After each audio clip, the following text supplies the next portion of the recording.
सुप्रभात प्यारे छात्रों। आज हम आपकी पाठ्यपुस्तक वितान भाग 2 का पहला अध्याय, पहली जो कहानी है इसमें मनोहर श्याम जोशी जी द्वारा लिखी हुई सिल्वर वेडिंग। तो सबसे पहले हम इसकी जो नाम है उस पर चर्चा करें। सिल्वर वेडिंग या सिल्वर जुबली आपने सुना होगा। जब किसी भी चीज़ को या किसी भी कोई स्थापना होती है किसी चीज़ की, तो 25 वर्ष जब उसे पूरे हो जाते हैं तो सिल्वर जुबली मनाई जाती है। 50 वर्ष पे गोल्डन जुबली, तो इस प्रकार से है ना। तो यहाँ पर वेडिंग यानी कि विवाह को 25 वर्ष पूरे हो गए हैं। किसकी? आगे देखते हैं किसकी, है ना। तो चलिए, जो कहानी के नायक हैं यशोधर पंत जी, उनके विवाह की 25वीं सालगिरह है। उसी पर आधारित यह पाठ है, यह कहानी है आपकी मनोहर श्याम जोशी जी द्वारा लिखी हुई। 9 नंबर की ये पूरी पाठ्यपुस्तक है बेटा आपकी। इसमें से आएंगे आपके पास एक 5 नंबर का प्रश्न आएगा और दो नंबर के प्रश्न आएंगे। ये पाठ उस दृष्टि से बहुत ही महत्वपूर्ण है। किताब में कुल 5 पाठ हैं। 5 में से 2 तो मूल्यांकन में नहीं आते हैं, यानी कि 2 का मूल्यांकन नहीं होता है। 2 पाठ से कोई भी प्रश्न आपके पास नहीं आता है। बच्चे तीन पाठों में से प्रश्नोत्तर अवश्य आते हैं। तो यह पाठ जो है, इसमें से एक 5 नंबर का प्रश्न आता है, एक 2 नंबर का प्रश्न आता है। तो इसको आप ध्यान से सुने। कहानी के नायक हैं यशोधर पंत, जिनको वाईडी पंत भी कहते हैं शॉर्ट में, अंग्रेजी में। तो यशोधर पंत जो है वो सरकारी दफ्तर में सेक्शन ऑफिसर हैं। दिल्ली के गोल मार्केट में वो रहते हैं। पुरानी विचारधारा को मानने वाले हैं। सबसे पहले इसमें ये बता दूं मैं आपको, मनोहर श्याम जोशी जी जो हैं वो अल्मोड़ा उत्तराखंड से बिलोंग करते हैं, यानी कि यहाँ से वो हैं। तो उनकी जो कुमाऊनी रीति रिवाज है हमारे, तो उस पर आधारित यह कहानी उन्होंने लिखी हुई है कि किस प्रकार से एक पुराना व्यक्ति, एक जो है एक बूढ़ा व्यक्ति किस प्रकार से अपनी रीति रिवाजों को, परंपराओं को सहेजे रखना चाहता है। तो यहाँ पे कह रहे हैं कि जो पुरानी विचारधारा को वो मानने वाले हैं। कौन? वाईडी पंत, यशोधर पंत। और किसनदा को अपना आदर्श मानते हैं। किसनदा कौन है? किसनदा वो हैं जिन्होंने उनको दिल्ली आने पे आश्रय दिया था और अपने मेस में काम दिया था, क्योंकि वो उस समय छोटे थे, मैट्रिक पास करके दिल्ली गए थे यशोधर बाबू, तो इसलिए उनको अपने घर में आश्रय दिया था। ठीक है ना। अब जो उनका परिवार है, उनके अन्य सभी सदस्य आधुनिक विचारों के समर्थक हैं। आधुनिक यानी कि मॉडर्न, जिसे कह सकते हैं आप, मॉडर्न विचार, है ना। मॉडर्न सोसाइटी में रहने वाले, अच्छा लगता था उन्हें मॉडर्न।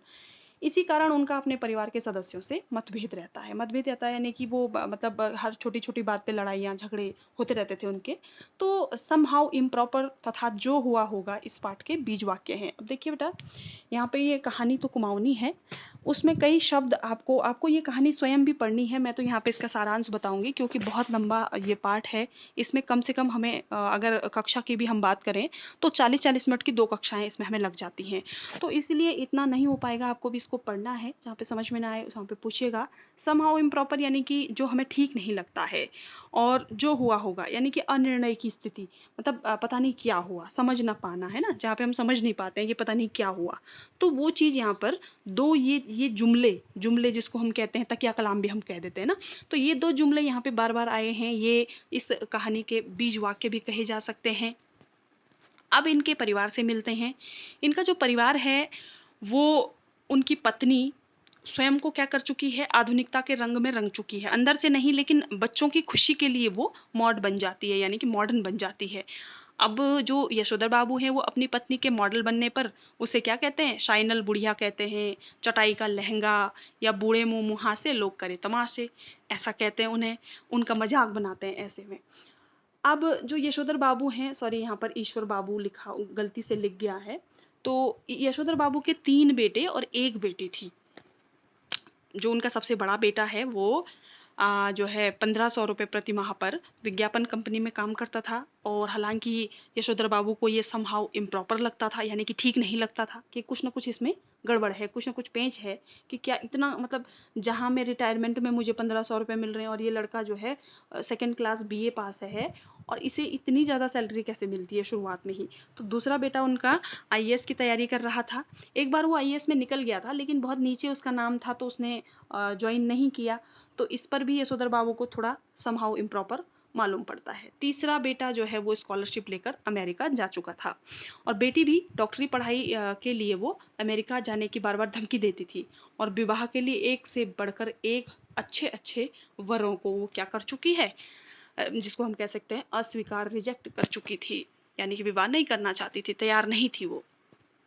अब देखिए सबसे पहले क्या होता है कि पाठ की शुरुआत में उनके दफ्तर का दृश्य है। किनके? यशोधर बाबू के दफ्तर का दृश्य है, जहां घड़ी में 5:25 हुए हैं, 5:25 का समय हुआ है। दफ्तर का एक कर्मचारी चड्ढा उनकी घड़ी पर व्यंग्य कसते हुए उसे चूनादानी कहकर डिजिटल लेने की बात करता है। कहता है कि ये चूनादानी ठीक है आपकी, घड़ी को बोलता है तुम्हारी चूनादानी ठीक है, अब डिजिटल ले लो, डिजिटल विजिटल ले लो बाबू, बड़े बाबू। तभी यशोधर बाबू की शादी की तारीख का खुलासा होता है और मेनन वो कहते हैं कि मेरी ये जो घड़ी है ना, ये मेरी शादी के दिन की है। तो बोलते हैं अच्छा आपकी शादी कब हुई थी? तो बताते हैं कि इतने फरवरी 1947 को मेरी शादी हुई थी। तो वो जो मेनन होता है वो हिसाब लगाता है और बोलता है कि उस दिन उनकी सिल्वर वेडिंग है, कि आज तो आपकी सिल्वर वेडिंग है, लाइए लाइए पैसे निकालिए। तो इसी तरीके से पहले 10 रुपए मांगते हैं, फिर 20 रुपए मांगते हैं, फिर 30 रुपए। तो इसी प्रकार से यशोधर बाबू उनको 30 रुपए दे करके अपना पाला वहां से छुड़ाते हैं और खुद चाय पार्टी में नहीं रहते हैं, क्योंकि ये जो है वो किसंदा की परंपरा के विरुद्ध था। यानी कि किसंदा जो है ऐसा नहीं करते थे, पार्टी दे देते थे पर उसमें शामिल नहीं होते थे वो किसंदा। अब यहाँ पे थोड़ा सा जिक्र उनका करते हैं, जिन्होंने दिल्ली आने पर उन्हें अपने घर में शरण दी थी और नौकरी न मिलने पर उन्हें अपने घर में रसोई का काम दिया था। रसोईया जो होता है मैस में काम दिया था। घर भेजने के लिए 50 रुपए भी एडवांस दिए थे और ये कहा था कि इसमें से कुछ पैसे घर भेजना और कुछ पैसे से तुम कपड़े लेना। तो इस प्रकार से किसंदा ने उनको मुसीबत के समय आश्रय दिया था। तो यशोधर बाबू किसंदा को अपना आदर्श मानते थे, बस उन्हीं की बातों पे, उनकी परंपराओं पे वो चलते थे, एक तरीके से उनके पद चिन्हों पर वो चलते थे। जब यशोधर बाबू मैट्रिक यानी कि कक्षा 10वीं पास करने के बाद उनके पास आए थे, तो उन्होंने उनके व्यक्तित्व निर्माण में महत्वपूर्ण भूमिका निभाई थी। यानी कि उनको किस तरीके से जो है नौकरी पर लगाया, शुरुआत में उनके लिए बहुत मेहनत की। तो उनकी दफ्तर में विभिन्न रूपों की छवि, किसंदा की सैर पर निकलने वाली छवि एक आदर्शवादी व्यक्ति के रूप में उन्हें प्रभावित करती थी। उनको किसंदा ऐसे लगते थे कि जिस जैसे मतलब वो उनके आदर्श हों। तो किसंदा जीवन भर क्या रहे? अविवाहित रहे, उन्होंने विवाह नहीं किया। अब जो किसंदा के व्यक्तित्व की विशेषताएं हैं वो इस प्रकार से जो मैंने यहाँ लिखा हुआ है। पहले क्या थे? वो सरल हृदय थे, सादगी पसंद थे, धार्मिक व्यक्ति थे, सहयोगी थे, परोपकारी थे, सामाजिक व्यक्ति थे, सिद्धांतवादी, आदर्शवादी, मार्गदर्शक थे, अनुभवी व्यक्ति थे, अपनी संस्कृति से प्रेम करने वाले थे। क्या होता है अमूमन कि हम लोग बाहर तो चले जाते हैं लेकिन उसके बाद अपनी संस्कृति को भूल जाते हैं, लेकिन यहाँ पे जो किसंदा थे वो अपनी संस्कृति को पकड़ के बैठे हुए थे, अर्थात उसको आगे लेकर के चलने वाले थे, अपनी संस्कृति से प्रेम करते थे। जनेऊ वगैरह जो भी कुमाऊं में जो भी रीति रिवाज हुआ करते थे उसको उन्होंने बहुत बखूबी निभाने वाले व्यक्ति थे।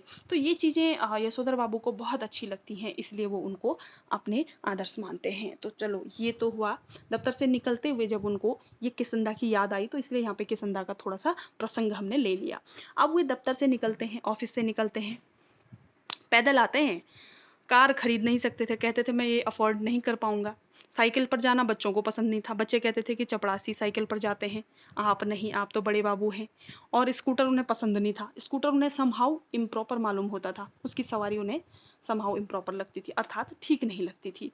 रोज दफ्तर से वो आजकल बिरला मंदिर जाते और उसके बाग में बैठकर प्रवचन सुनते, मंदिर से वे पहाड़गंज जाकर सब्जी लाते, पहाड़गंज मार्केट जाकर, बाजार जाकर, और इस तरह रात के 8 साढ़े 8 बजे तक कि वे अपने घर पहुंचते। क्यों? क्योंकि उनको लगता कि यार घर में भी जो है दिन ब दिन जो है तनाव बढ़ते जा रहे हैं, पत्नी बच्चों का पक्ष लेती है, बच्चे बात बात पे तंज कसते हैं और बच्चे मतलब हर समय पिताजी को ये जताने की कोशिश करते हैं कि पिताजी आप पुराने विचारों के हैं, पुराने समय पुरानी रीति रिवाजों को लेकर जी रहे हैं। तो ये बच्चों को पसंद नहीं था, तो इसलिए वो जानबूझकर 5 बजे छुट्टी होकर के रात के 8 साढ़े 8 बजे घर पहुंचते थे पैदल पैदल। आज जब दफ्तर से मंदिर की तरफ जा रहे थे तभी किसंदा के क्वार्टर पर उनकी नजर पड़ी, जिसे तोड़कर वहां 3 मंजिला जो मकान है वो बन रहे थे। बच्चे चाहते थे कि वह अपने पद के अनुकूल बड़ा मकान ले लें। बच्चे ये चाहते थे कि मेरे पिताजी जो हैं बड़े बाबू हैं, तो उस तरीके से वो उसके अनुकूल जो है बहुत बड़ा मकान ले लें, लेकिन उनका मोह इसी स्थान से था। वो कहते कि नहीं, मैं यहीं रहूँगा। वे यहाँ से कहीं और नहीं जाना चाहते थे। अब पता नहीं उस जगह से उनका किस प्रकार का मोह रहा हो, शायद वहाँ पे किसंदा आते जाते रहे हों, या उनके बच्चे वहाँ पे बड़े हुए हों, इस प्रकार का भी मोह हो जाता है। अधिकांश लोग कहते हैं कि नहीं, यहाँ से तो मुझे जाना ही नहीं है। तो इस प्रकार से उनको भी उस जगह से मोह था। एक बार भी सोचते हैं कि वह भी किसंदा की तरह अविवाहित रहकर समाज सेवा में जीवन लगा लेते, लेकिन फिर उनको किसंदा के रिटायरमेंट के बाद का समय याद आता। वो कहते कि जब मतलब किसंदा ने इतने लोगों का भला किया था, इतने लोग आकर के उनके पहाड़ के लड़कों को वो रोजगार दिलाया करते थे, लेकिन जब किसंदा रिटायर हुए, उनका मकान उनसे छिन गया, क्योंकि जो सरकारी क्वार्टर होते हैं वो तब तक मिलते हैं जब तक आप नौकरी में हैं, नौकरी के बाद वो सब नहीं मिलता है आपको ना। तो ये चीज़ें वहाँ पे उसके बाद उनके उनके सहारे के लिए कोई भी खड़ा नहीं हुआ। तो यही कह रहे हैं यहाँ पर, उनको याद आया कि काश मैं भी जो है किसनदा की तरह अनमैरिड ही रह लेता, बिना शादी के ही रह लेता, अविवाहित रह लेता। फिर उनको याद आता है उनके रिटायरमेंट के बाद का समय, जब उन्हें किसी ने सहारा नहीं दिया और गाँव जाकर 1 साल बाद उनकी मृत्यु हो गई। मृत्यु क्यों हुई? अब उन्होंने कहा, कई बार उन्होंने पूछा कि क्यों किसंदा की मृत्यु हुई, तो किसंदा वहाँ पे सुनने में आया कि जो हुआ होगा, यानी कि पता नहीं क्या हुआ होगा, कुछ स्पष्ट पता न होना। ठीक, तो इस प्रकार यशोधर बाबू के मन में द्वंद्व चलता रहता है कि क्या हुआ होगा, जाने क्यों मरे होंगे, कैसे मरे होंगे, काश मैंने शादी कर ली होती, नहीं की होती, क्या उन्होंने शादी कर ली होती। तो इस प्रकार का द्वंद्व उनके मन में चलता रहता है। इतने में वे मंदिर जा पहुंचे। घर के लोगों को उनका यूं धार्मिक हो जाना पसंद नहीं था। वो कहते थे कि अभी तो आप बूढ़े नहीं हुए। उनका भी कहाँ ध्यान लगता था, उनका ध्यान भी नहीं लगता था। बस वो तो केवल भुलावे के लिए जाते थे कि घर में ताकि तनाव ना हो, सुख शांति बनी रहे, इसलिए मैं थोड़ा देर से जाऊंगा, उसके बाद अपनी संध्या पूजा करूंगा तो ठीक रहता है, फिर वो टाइम मुझे कम लगेगा तो घर वालों के साथ तनाव नहीं होगा। हालांकि वो भी ये सोचते थे कि ये सब चीजें वानप्रस्थ आश्रम यानी कि 75 साल के बाद ही सही लगती हैं, ये पूजा पाठ वगैरह, लेकिन ये तो कुछ जल्दी ही करने लगे थे। यही कोई 50 के आसपास रहे होंगे।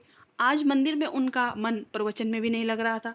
क्यों नहीं लग रहा था? क्योंकि वो पारिवारिक चिंतन में डूबे थे, अपने परिवार की चिंता कर रहे थे कि मेरे बेटे ऐसा क्यों कर रहे हैं। बेटों में उन्हें क्या चिंता थी? देखो, बेटों में उन्हें चिंता थी कि बड़ा बेटा जो है वो इतने रुपए की नौकरी कैसे लग गई उसकी, या फिर अब नौकरी तो लग गई, चलो ठीक है, लेकिन उसके बाद भी वो वेतन मुझे क्यों नहीं देता है। वो चाहते हैं कि वेतन मुझे दे बेटा, भले मैं उसे दे दूं वापस, लेकिन वो मुझे दे। ये सम्मान चाहते हैं ना बुजुर्ग, आपने घर में भी देखा होगा, बुजुर्ग लोग क्या चाहते हैं कि सम्मान मुझे मिले, मतलब मुझे दिया जाए, फिर मैं वापस उसे ही दे दूंगा।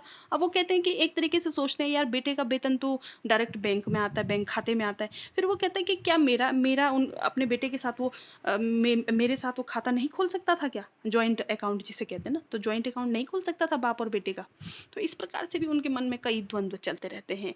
तो प्रवचन में जनार्दन नाम सुनकर उन्हें अपने बीमार जीजा की याद आती है।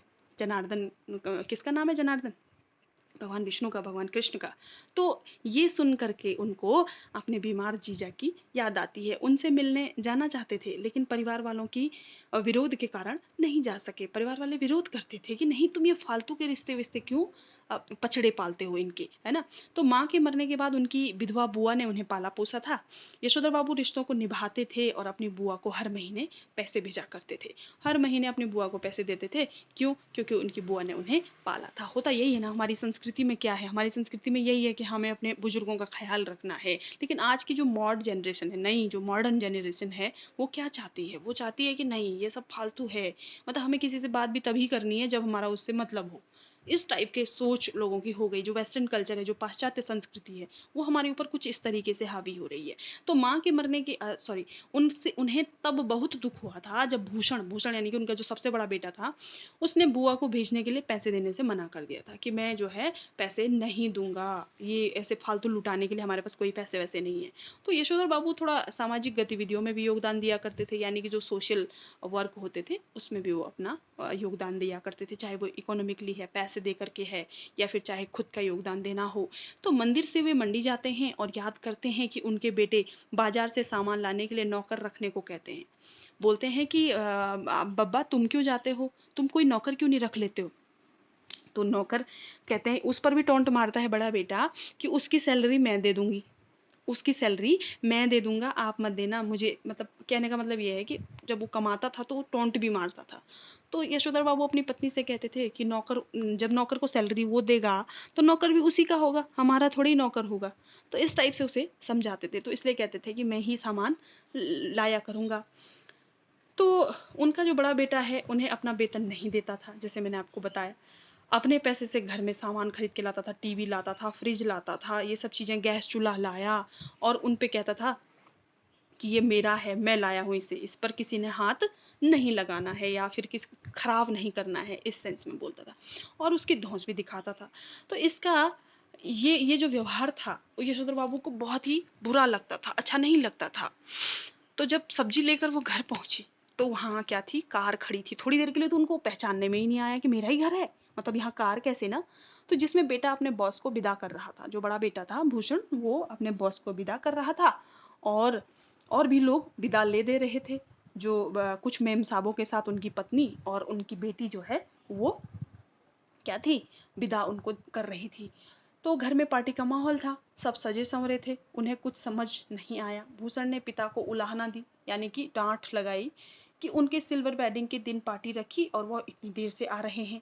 उनके दूर के भांजे ने भी व्यंग्य किया। अब जब यशोदा बाबू ने पूछा कि ये हमारे घर में ये सिल्वर वेडिंग कब से होने लगी, तो ये जो दूर का भांजा था ये कहता है कि जब से आपका बेटा 1500 रुपये सैलरी लेने लगा। इस तरह से वो व्यंग्य करता है, टोंट मारता है। तो यशोधर बाबू को दुख हुआ कि किसी ने इस आयोजन के बारे में उनसे बात तक नहीं की, क्योंकि बच्चों को पता था पिताजी नहीं मानेंगे। तो कहते हैं कि मुझे तो जो पार्टी वार्टी है ये बिल्कुल भी पसंद नहीं है। बच्चों के आग्रह पर उन्होंने केक काटा। वो केक भी नहीं काटना चाह रहे थे, वो कहते हैं ये तो अंग्रेजों के चोचले हैं, अंग्रेजों के चोचले हैं, ये सब हमें पसंद नहीं है। तो बच्चों ने जब बहुत कहा, बेटी हाथ खींच कर ले आई, तो उन्होंने केक तो काट दिया लेकिन खाया नहीं। बहाना क्या बनाया कि उसमें अंडा होता है। अब जब घर वाले बोलते हैं कि कुछ समय पहले तक तो आप मांसाहारी थे, मांस खाते थे, तो वो कहते हैं कि हाँ खाता था लेकिन मैं नहीं खाऊंगा, अंडा नहीं खाऊंगा। तो किसी दोस्त ने कहा, बेटे के दोस्त ने, कि लड्डू ही खा लीजिए, तो उस पर भी उन्होंने बहाना बना दिया। और उन्होंने अभी संध्या पूजा भी नहीं की थी। उन्होंने क्या बोला, उन्होंने ये कहा कि मैंने अभी संध्या पूजा नहीं की तो मैं ये सब नहीं खा सकता। वह पूजा करने गए, तब बच्चों ने कहा कि आप पहले पूजा ही निपटा लीजिए। तो वह पूजा करने गए और आज रोज से अधिक समय लगाया। और दिन तो थोड़ा सा 15 मिनट में वो पूजा निपटा के आ जाते थे, लेकिन आज उन्होंने 25-30 मिनट पूजा खींच दी। क्यों? ताकि जो अधिकतर मेहमान हैं वो चले जाएं, क्योंकि उनको ये सब चीजें समहाउ इम्प्रॉपर लग रही थी, है ना, यानी कि ठीक नहीं लग रही थी उन्हें। तो इसीलिए वो इतना समय वहां पे लगा रहे थे। पूरी कहानी में कई जगह की तरह यह आयोजन भी उन्हें क्या लगा, समहाउ इम्प्रॉपर लगा। उन्हें पूजा करते हुए भी किसंदा की याद आती रही। वो ध्यान करने लगे। पूजा उन्होंने की, संध्या पूजा करी, उसके बाद वो ध्यान करने लग गया। ध्यान में वो प्रभु प्रभु का ध्यान कर रहे थे, लेकिन वो प्रभु के बजाय उन्हें कौन दिखाई देता, उन्हें प्रभु के बजाय उन्हें किसंदा दिखाई देते हैं। और वो कहते हैं कि किसंदा मेरा मार्गदर्शन करो, बच्चे मेरे साथ ऐसा कर रहे हैं तो मैं उनके साथ कैसा व्यवहार करूं, वो ठीक कर रहे हैं या गलत कर रहे हैं। उन्हें वही समझ में नहीं आ रहा था, किसे, यशोधर बाबू को। तो उन्हें वहां भी किसंदा की याद आ रही है और किसंदा से पूछ रहे हैं, किसंदा आप कैसे मर गए। तो किसंदा बोलते हैं कि मैं कैसे मर गया, मैं, जो हुआ होगा, कि कोई भी व्यक्ति है उसकी मृत्यु भी जो हुआ होगा से ही होती है। कोई अपना नहीं होता है, चाहे वो अमीर है, गरीब है, धनी है, निर्धन है, लेकिन कोई भी व्यक्ति किसी का नहीं होता है। अंत में अपनी करनी अपनी हुई, अर्थात अपनी करनी ही अपनी होती है। तो इस प्रकार का उनके ध्यान में आकर बोलते हैं। जब पत्नी ने बुलाया तब बैठक में गए, जहां उनके बड़े बेटे ने उन्हें क्या गिफ्ट किया, ड्रेसिंग गाउन गिफ्ट किया, जो लंबा सा, जो अंग्रेज लोग पहनते थे ना, लंबा लंबा सा, उस टाइप का जो गाउन है वो गिफ्ट किया। और कहा कि उसे ही पहनकर वो कहाँ जाएं, सुबह दूध लेने जाया करें। सुबह दूध लेना, शाम को सब्जी लेकर आना, ये सब यशोधर बाबू के ही काम थे। लेकिन ये यशोधर बाबू को ये बात बहुत चुभ गई। उन्हें बुरा लगा कि बेटे ने उनको कहा कि आप इसे पहनकर दूध लेने जाना, बल्कि ये नहीं बोला कि पापा मैं दूध ले आया करूंगा, ऐसा नहीं कहा। तो यशोधर बाबू को ये बात भी चुभ गई। उनको हर एक छोटी छोटी बातें चुभ जाया करती थी। क्यों? क्योंकि वो चाहते थे कि जैसे, मतलब मैं अपने माता पिता को मानता था, क्योंकि माता तो उनकी मर गई थी, उनका देहांत हो गया था, लेकिन जैसे मैं बड़ों को मानता हूँ, यहाँ तक कि वो किसंदा को ही कितना मानते हैं, देख रहे हैं आप, कि मतलब हर जगह पे वो किसंदा, कि किसंदा ऐसा नहीं करते थे, किसंदा ऐसा करते थे, तो वही वो करते थे, जो करते थे, जो मतलब किसंदा करते थे वही ये भी करते थे, यशोधर पंत भी, है ना। अब वो कहते हैं कि उनकी अपेक्षा बेटे से थी कि वह गाउन गिफ्ट करने के बजाय उनसे कहता कि वह उनकी जगह दूध लेने जाया करेगा। तो यहाँ पर जो है कहानी समाप्त हो जाती है। तो कहानी का जो मर्म है वो क्या है, चलिए इसको हम थोड़ा सा देख लेते हैं। इसकी जो मूल संवेदना है, मूल उद्देश्य क्या है। सिल्वर वेडिंग कहानी की जो मूल संवेदना है, मूल उद्देश्य जो है वो दो पीढ़ियों के बीच के अंतराल को स्पष्ट करना है। बेटा बहुत महत्वपूर्ण प्रश्न है, यहाँ पर प्रश्न पूछा जाता है सिल्वर वेडिंग कहानी का। एक तो सारांश लिखिए, एक प्रश्न ये आता है, एक प्रश्न आता है कि उसका उद्देश्य स्पष्ट कीजिए, 5 नंबर में प्रश्न आता है, ठीक है ना। तो आधुनिकता के दौर में, आधुनिकता यानी कि जो मॉडर्न सोसाइटी आज हो गई है, हम एकदम मॉड हो गए हैं, एकदम वेस्टर्न कल्चर को अपनाना चाहते हैं और उससे हम अपनी शान समझते हैं उसे ना। तो आधुनिकता के दौर में यशोधर बाबू परंपरागत मूल्यों को हर हाल में क्या करना चाहते हैं, जीवित रखना चाहते हैं। वो कहते हैं कि नहीं, मतलब हमारी जो संस्कृति है वो नहीं मिटनी चाहिए, उसके मूल्य कम नहीं होने चाहिए और आदर्शों और मूल्यों से जुड़े हुए हैं। जबकि उनके बच्चे जो हैं वो नई पीढ़ी के अनुसार जीने में विश्वास रखते हैं और उनकी पत्नी भी कहती है कि पल्लू वल्लू मैंने रख लिया, मेरी बेटी नहीं रखेगी ये सब चीज़ें। जबकि उनकी पत्नी जो है वो अपने बच्चों के साथ खड़ी दिखाई देती है, ठीक है ना। वे अपने आदर्श किसंदा से बहुत अधिक प्रभावित हैं और आधुनिक परिवेश में बदलते हुए जीवन मूल्यों और संस्कारों के विरुद्ध हैं। वो कहते हैं कि नहीं, ये समहाउ इम्प्रॉपर है। यशोधर बाबू का पूरा व्यक्तित्व किसंदा के प्रभाव में ही विकसित हुआ है।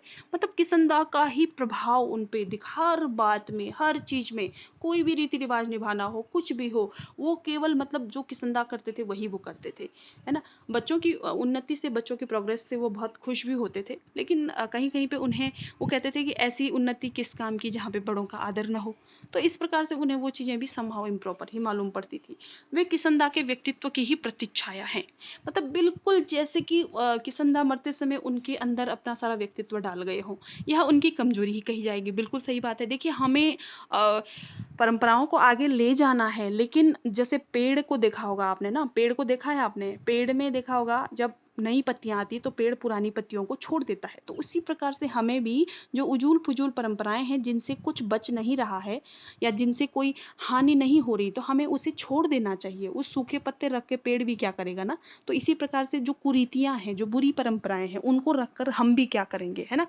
जिसको छोड़ देने में कोई हानि नहीं है उसे छोड़ देना ही बेहतर रहता है। तो ये मेरा भी मानना है और ये समय की भी मांग होती है। नहीं तो व्यक्ति क्या हो जाता है, पीछे हो जाता है, ठीक है ना।